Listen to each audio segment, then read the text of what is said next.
Olá pessoal, tudo bom? Sejam bem-vindos a mais um Aprendendo com Questões. Hoje eu trouxe um tema para vocês, que é um tema importantíssimo dentro da GO, que é a hemorragia pós-parto. Para quem ainda não me conhece, meu nome é Francilberto, eu sou professor e coordenador de GO aqui do Eu Médico Residente. Pessoal, esse tema está em alta na especialidade, ele foi atualizado recentemente. Cada vez mais questões estão caindo aí sobre hemorragia pós-parto, então vamos aprender um pouco sobre ele, né? Vamos embora para a nossa primeira questão. Pessoal, eu trouxe essa questão aí do IANSP, caiu em 2020, para a gente discutir alguns conceitos importantes a respeito de hemorragia pós-parto. Então tenta resolver ela aí. E aí, pessoal, vamos entender um pouco sobre hemorragia pós-parto. Primeiro, a hemorragia pós-parto ela é classificada em primária ou secundária. Hemorragia pós-parto primária é aquela que acontece nas primeiras 24 horas pós-parto. É a grande maioria dos casos e é focado nela que a gente vai dedicar nossa aula de hoje. Já a hemorragia pós-parto secundária é aquela que acontece depois de 24 horas do parto.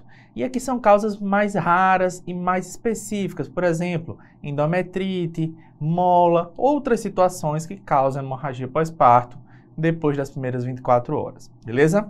Outro conceito importante que foi adicionado na hemorragia pós-parto na última atualização que a Organização Pan-Americana de Saúde fez é o conceito da hora de ouro. Ele diz o seguinte, que na primeira hora após a hemorragia pós-parto, você deve controlar aquele sangramento, ou pelo menos que já esteja muito avançado o controle desse sangramento naquela primeira hora. Porque depois desse tempo, a paciente entra na tríade letal do choque, ou seja, hipotermia, acidose e coagulopatia, e aí a morbimortalidade segue aumentando. Tá, professor, eu entendi, mas o que é hemorragia pós-parto? Hemorragia pós-parto é a perda de 500 ml de sangue ou mais após um parto vaginal, ou 1000 ml ou mais após uma cesariana. Ou então se a paciente tiver qualquer sangramento capaz de causar instabilidade hemodinâmica, ok? Existe também a classificação da hemorragia pós-parto como maciça.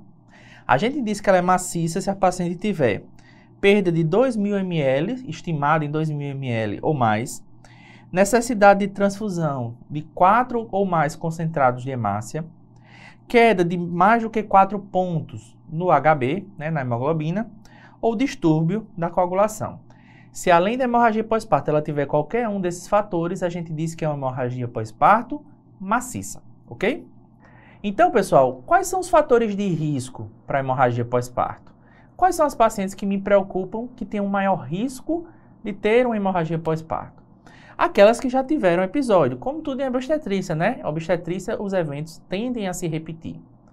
Situações onde eu tenho um aumento do volume uterino a mais, ou que aquele útero já teve várias gestações anteriores, então multiparidade, sobredistensão uterina, tá? Como por exemplo nos casos de polidrama, de gemelaridade, se o útero está sobredistendido, é mais provável que no pós-parto ele não consiga contrair adequadamente e controlar o sangramento, tá bom? Além disso, pacientes que já têm previamente distúrbio de coagulação, fica fácil de entender. Pacientes com placentação anômala, então as placentas prévias, as placentas acretas, é um fator de risco, como também é um fator de risco história prévia de cesariana. Então é muito mais fácil a gente ter uma hemorragia pós-parto após uma cesariana do que após um parto normal. Outro fator de risco importantíssimo, pessoal, que a gente tem que lembrar, são as síndromes hipertensivas. Por que, professor, é tão importante? Porque é a principal causa de mortalidade materna. Então, a gente tem que ter muita atenção, porque essa associação de hipertensão e hemorragia pós-parto, ela pode ser letal, ok? E os fatores intraparto? Pessoal, os fatores intraparto, geralmente eles estão relacionados com aqueles partos complicados. Então, ó, um trabalho de parto prolongado ou então muito rápido. Se você teve grandes lacerações durante o trabalho de parto ou precisou fazer episiotomia. A placentação anômala, que a gente já conversou. O descolamento prematuro de placenta, pessoal. Porque no descolamento, o que é que acontece? O sangue invade as fibras miometriais, o chamado útero de Couvelet.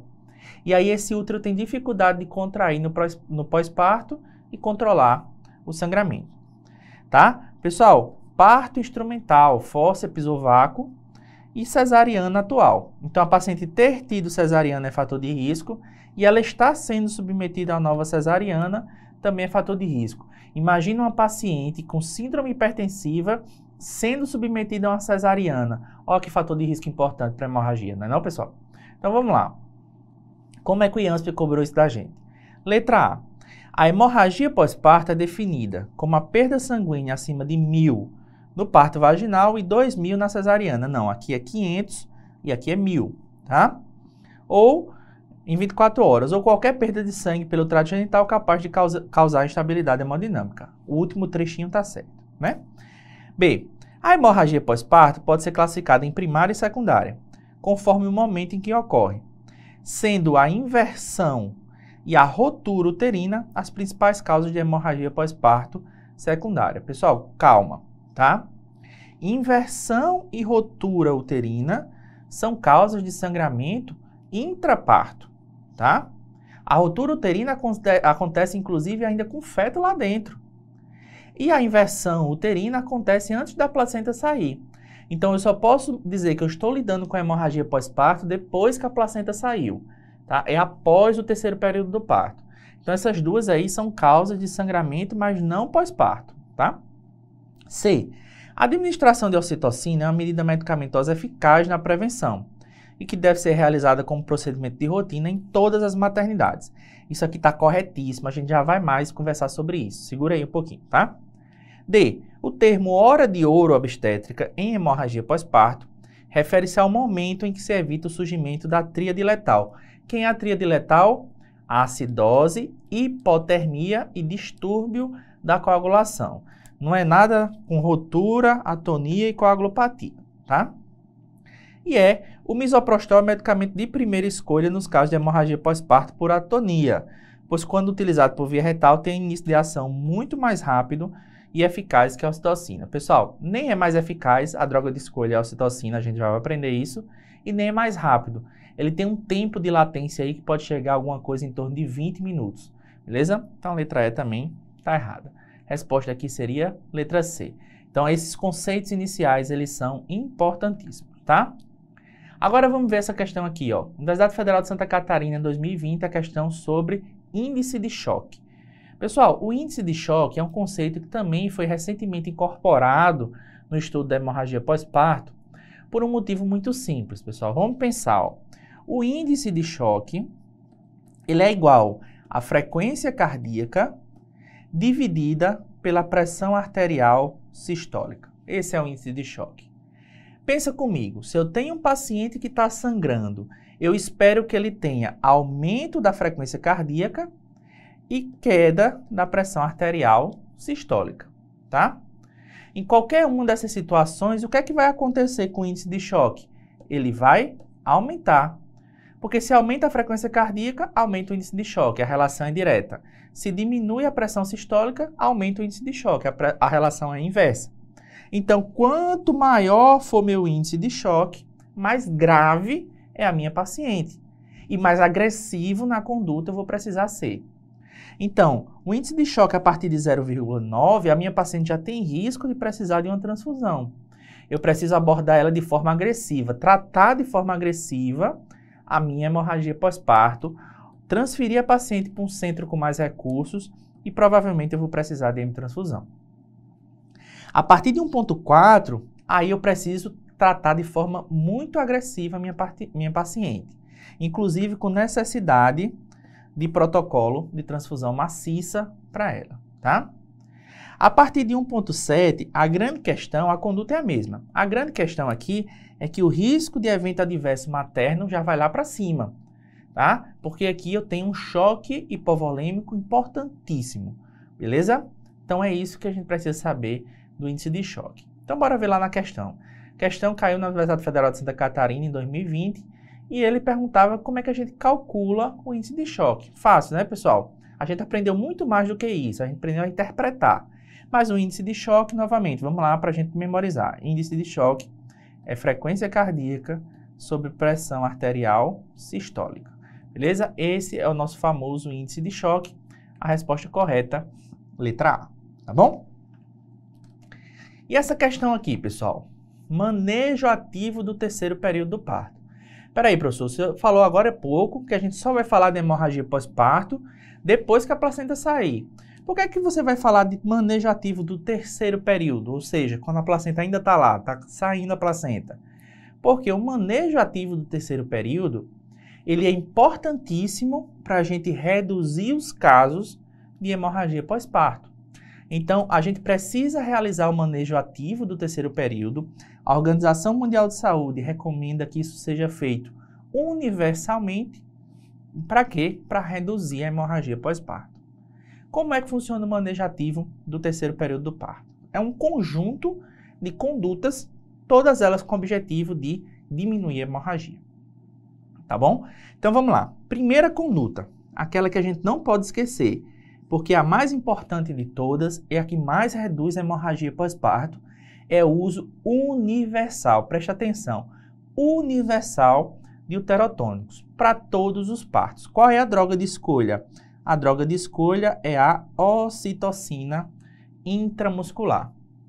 Professor, lá onde eu trabalho não tem ocitocina, tá? O que é que eu faço? Você pode fazer a ergometrina por via intramuscular ou misoprostol 600 mg por via oral. São drogas que você pode utilizar se não tiver ocitocina, mas a droga de escolha é a ocitocina, ok? Outra conduta que a gente pode fazer é a tração controlada do cordão umbilical, tá? Então, como é que a gente faz isso? Ó, nasceu o fetinho, clampeou o cordão, a gente faz uma leve tração do cordão umbilical e com a outra mão aqui em cima, ó, a gente faz uma pressão suprapúbica para estabilizar o útero, tá? Essa tração controlada, associada com essa massagem uterina, que é a manobra de Brende-Andrews, tá? Ela reduz, tá, o tempo de delivramento placentário e reduz também a hemorragia pós-parto, ok? O que mais que faz parte do manejo ativo? O clampeamento oportuno do cordão umbilical. Recomenda-se que o clampeamento do cordão umbilical, na grande maioria dos partos, deve ser realizado com mais de 60 segundos após o nascimento do feto, ok? A gente vai clampear o cordão de forma precoce, menos de 60 segundos, em poucas situações. O que é que a Organização Pan-Americana de Saúde recomenda? Recomenda que a gente clampeie precocemente o cordão se o feto nascer hipoxiado, tá? Isso é lógico, se o feto está hipoxiado, a gente precisa clampear e entregar ele para o neonatologista, tá? Aí não tem dúvida. Outras situações que ele recomenda são as situações infecciosas, então HIV, hepatite B e HTLV, ou situações onde a gente tem risco de policitemia neonatal, os fetos com restrição de crescimento, os fetos macrossômicos ou os fetos que nasceram em altas altitudes, tá? Nessas situações, você deveria fazer o clampeamento precoce. E por último, como medida associada, o contato precoce mãe-bebê. O contato da mãe com o feto estimula a liberação de ocitocina natural, endógena, que vai ajudar também no controle da hemorragia. Então, esse conjunto de medidas é o que é chamado manejo ativo do terceiro período. Beleza? Vamos ver a questão. Ó. Universidade Federal do Rio de Janeiro, agora em 2020. Pode-se afirmar que faz parte do manejo ativo do período pós-parto. Manobra de Christeller. Pessoal, manobra de Christeller é aquela pressão no fundo uterino para acelerar a expulsão fetal. Primeiro que a manobra de Christeller ela está proscrita da prática médica, não deve ser realizada. Em segundo lugar, ela é fator de risco para a hemorragia pós-parto, ok? B. Administração intramuscular de ocitocina. Perfeito, pessoal. Lembra, é a conduta que mais reduz a hemorragia pós-parto. É a primeira que deve ser feita e aquela que a gente não pode esquecer. Uso criterioso da episiotomia. A gente já viu que a episiotomia é fator de risco para a hemorragia. E além disso, sim, a episiotomia deve ser usada de forma criteriosa, tá? Só em casos excepcionais, mas de forma nenhuma ela faz parte do manejo ativo, terceiro período. E ligadura imediata, precoce do cordão umbilical, menor do que 60 segundos, tá? Isso não faz parte do manejo ativo. O que faz parte do manejo ativo é o clampeamento oportuno do cordão, com mais do que 60 segundos, exceto naquelas situações que eu falei para vocês, ok? Então, a resposta aqui, B de bola, tá bom? Pessoal, agora vamos tentar responder essa daí, ó. Então, quais são as causas de hemorragia pós-parto? Tá? O que a gente tem que lembrar? Nossa paciente pariu, a placenta saiu e ela desencadeou um quadro de hemorragia pós-parto. Que causas a gente tem que lembrar para a gente identificar a causa da nossa paciente? A gente vai lembrar da regrinha mnemônica dos 4 T's, tá? O primeiro T é o T de tônus, tá? Quando a placenta sai, o útero deve contrair. Essa contração uterina ajuda a controlar o sangramento do leito placentário, que agora ficou cruento depois que a placenta saiu. Isso é chamado de miotamponagem, tá? Então, se esse processo não ocorrer de forma correta, a paciente vai evoluir com hipotonia uterina ou até atonia uterina e sangramento. O tônus é responsável aí por 70% dos casos de hemorragia pós-parto. É a principal causa. O segundo T é o T de trauma. Aqui tá englobado no trauma todas as lesões possíveis no trajeto do canal do parto. Qualquer tipo de lesão traumática, qualquer tipo de lesão no canal do parto está englobada aqui dentro, responsável por 20% dos casos. Então perceba que os dois primeiros T's eles já respondem aí por 90% dos casos. O terceiro T é o T de tecido, tá? Aqui é se eu tiver restos placentários, a placenta não delivrou completamente e é isso que está impedindo a hemostasia de forma adequada, tá? Responde aí por 10% dos casos. Professor, se eu somar aqui dá 100%, tá errado aí. Não, pessoal, é porque o distúrbio da coagulação, a coagulopatia, é o último T, o T de trombina. Responde aí por menos de 1% dos casos, é muito pouquinho. Pensa, pessoal, uma paciente que tem uma coagulopatia grave, provavelmente ela já descobriu a coagulopatia dela antes da gestação.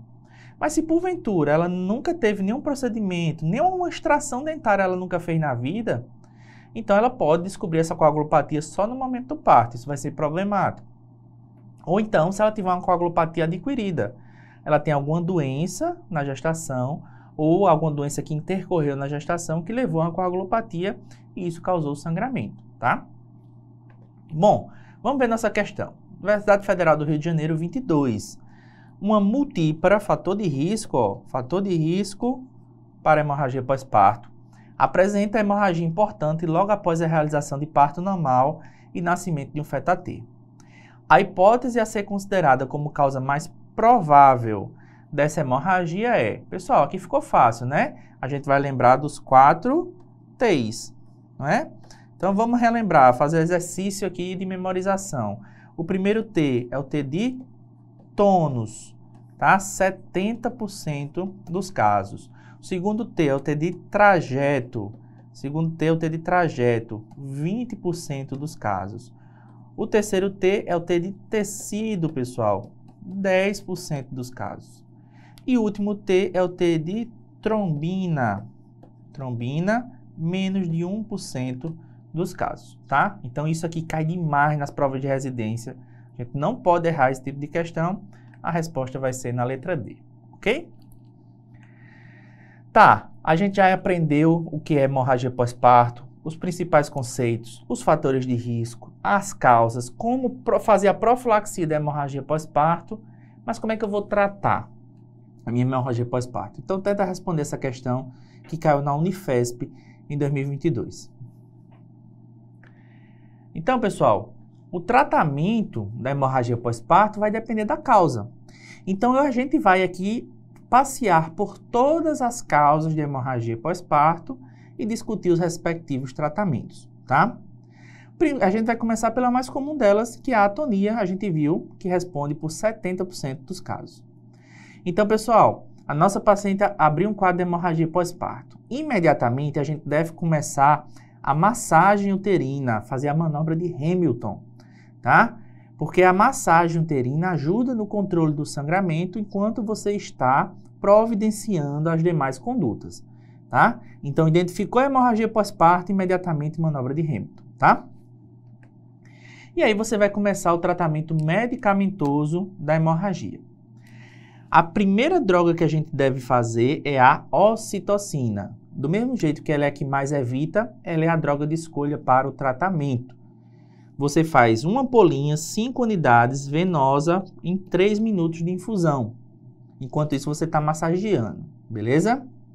Associado à ocitocina, você inicia também o ácido tranexâmico, 1 grama para correr em 10 minutos. Essas são as duas medicações que vão entrando aí inicialmente.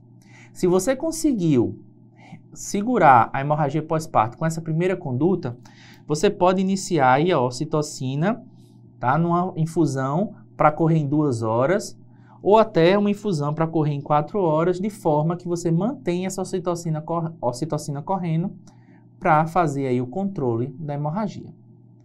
Se não responde com a ocitocina, você deve associar a segunda droga, que são os derivados do ergol. Então, a metilergometrina, a dose é 0,2, é uma ampolinha, tá?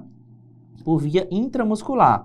Você pode repetir em 20 minutos e você pode fazer uma dose máxima de 1 mg, seriam 5 ampolinhas, tá? Então, a cada 20 minutos.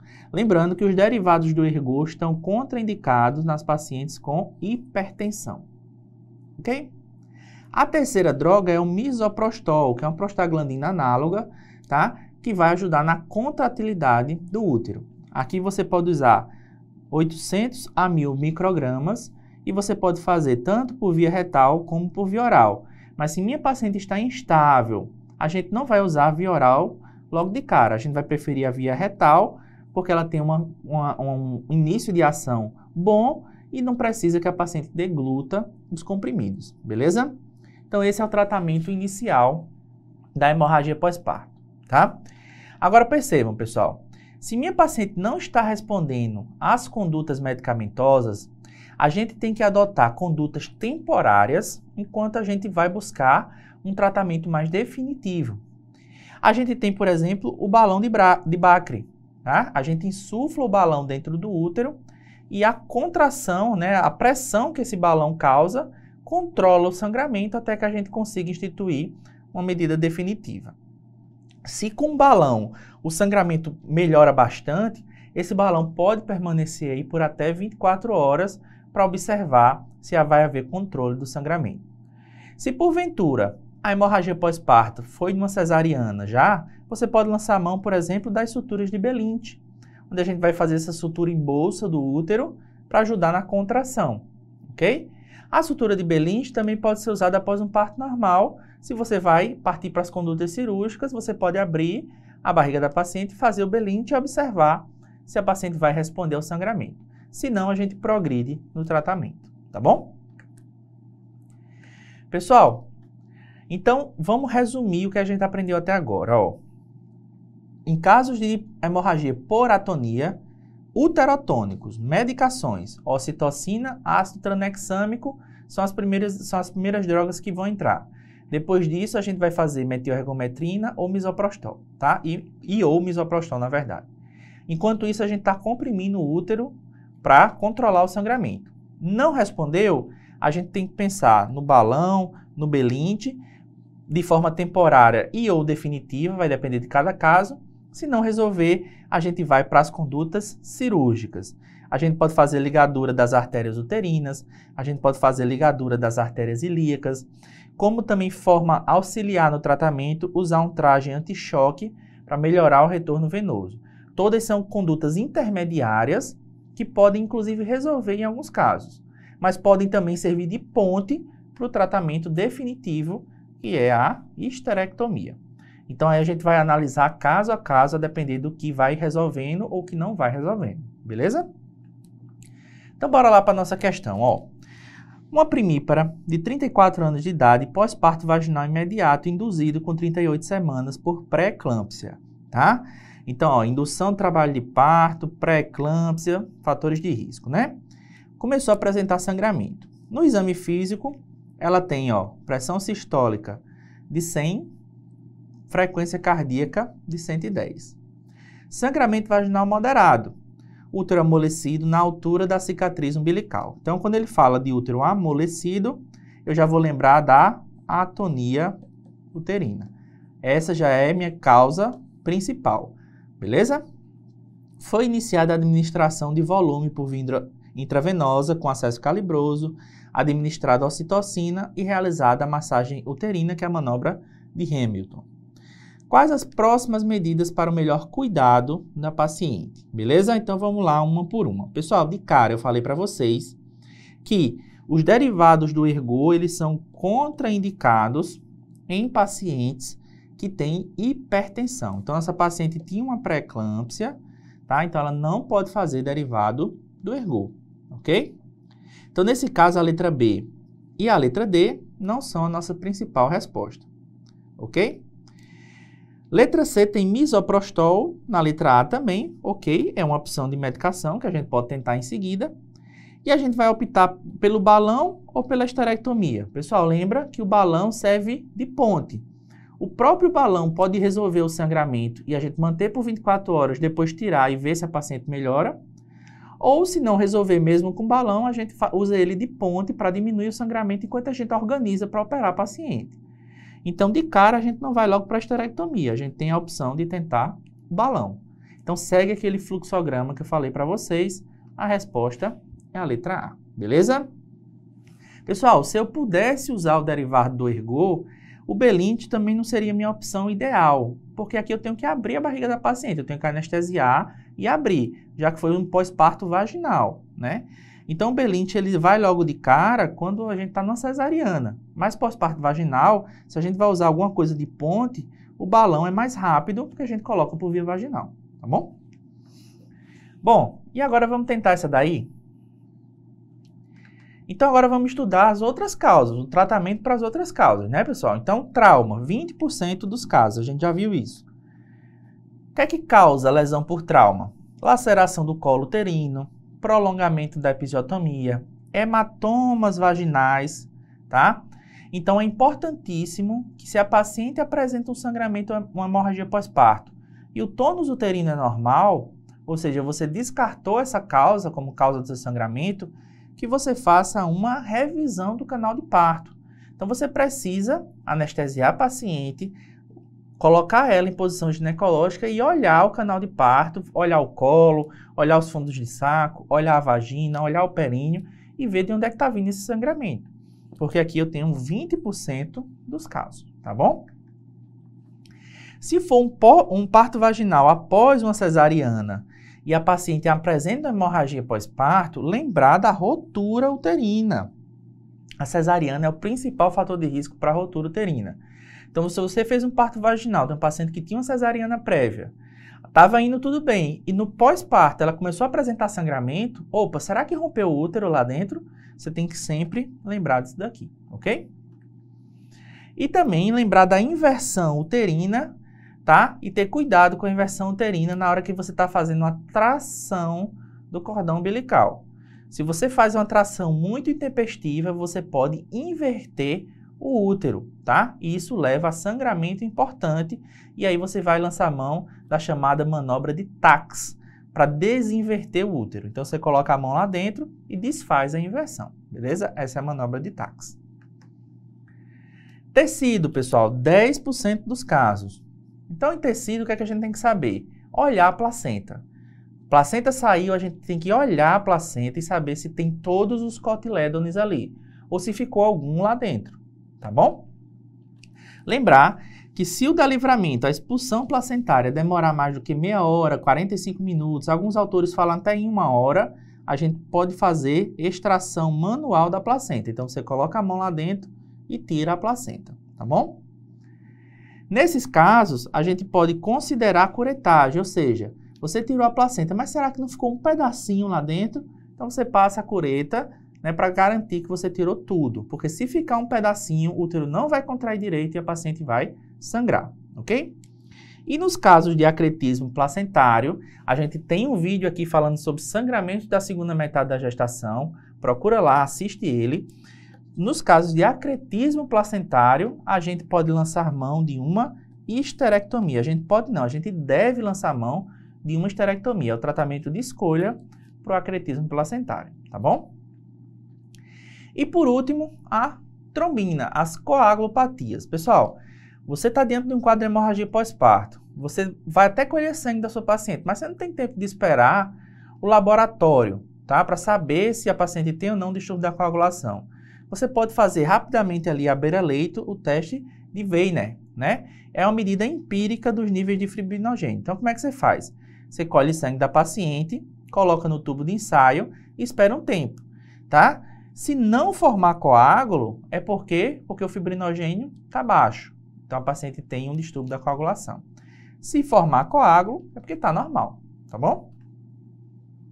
Nesses casos, como é que a gente trata? Crioprecipitado e plasma fresco congelado, a depender de cada situação, ok? Então, bora lá para a nossa questão, ó. HIA 2022, uma mulher de 34 anos teve um parto a fórceps, fator de risco, né? Por apresentação occipito sacra realizado com bloqueio do nervo pudendo, então anestesia perineal. O recém-nascido pesou 3,5 kg e foi realizada uma episiotomia, outro fator de risco. Na enfermaria, 1h30 após o parto, começou a apresentar sangramento vaginal importante. No exame, encontra-se corada, com sinais vitais normais, abdômen flácido e útero palpável 3 centímetros abaixo da cicatriz umbilical. Pessoal, no pós-parto imediato, eu espero o útero ali no nível da cicatriz umbilical, tá? Então, se eu tenho útero abaixo da cicatriz umbilical, contraído, eu não tenho atonia. Eu não vou pensar em atonia como causa do meu sangramento. Eu vou pensar nos outros 3 T's, né? Observa-se sangramento com coágulos em grande quantidade no absorvente. Entre as condutas abaixo, qual é a melhor para este caso? Pessoal, eu não vou fazer massagem uterina, o problema dela não é tônus, tá? Eu não vou iniciar drogas, o problema dela não é tônus, não vou fazer ocitocina. Depois do tônus, qual é a causa mais provável? Em segundo lugar, é o distúrbio do trajeto, são os problemas do trajeto, as lacerações do canal de parto. Respondem aí por 20% dos casos, tá? Então, nesse caso, eu tenho que fazer revisão imediata do canal de parto, porque deve ter alguma lesão lá sangrando. Será que foi o prolongamento da episiotomia? Será que tem alguma lesão na vagina causada pelo fórceps que não foi diagnosticada? Deve ter alguma coisa sangrando, a gente precisa corrigir, por isso que a letra D é a nossa resposta, tá bom? Pessoal, espero que vocês tenham gostado nesse nosso vídeo. Se vocês gostaram, deixa um comentário, curte nosso vídeo, compartilha aí o vídeo com seus amigos. Isso é muito importante para a gente continuar produzindo esse material para vocês. A gente se encontra na próxima oportunidade e um grande abraço.